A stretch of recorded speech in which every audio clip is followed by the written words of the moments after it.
And winds are definitely something we need to be aware of. How are we looking with the winds today? We're actually dying down. Yay! Just high pressure and sunshine in store, but that is going to warm things up for today.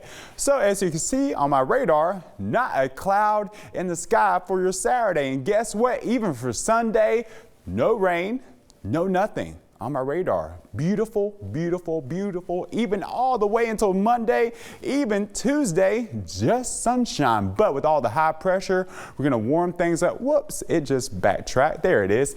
83 for your high Saturday. And then guess what? 88 for Sunday. And we hit the 90s by Tuesday, Wednesday, and Thursday, 92 degrees for your Thursday. And then we sort of slack off for Friday, 88 degrees for Cinco de Mayo.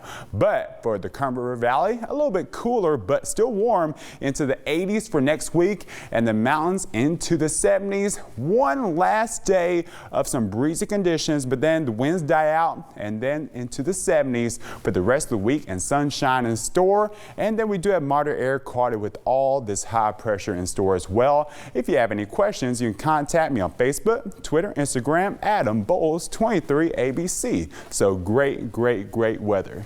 Yeah, I feel like I just broke a sweat though looking at that 7-day forecast. It's going to be a warm one, that's for sure. Yes, but the sky's going to be just like your shirt. There you go, bright and blue.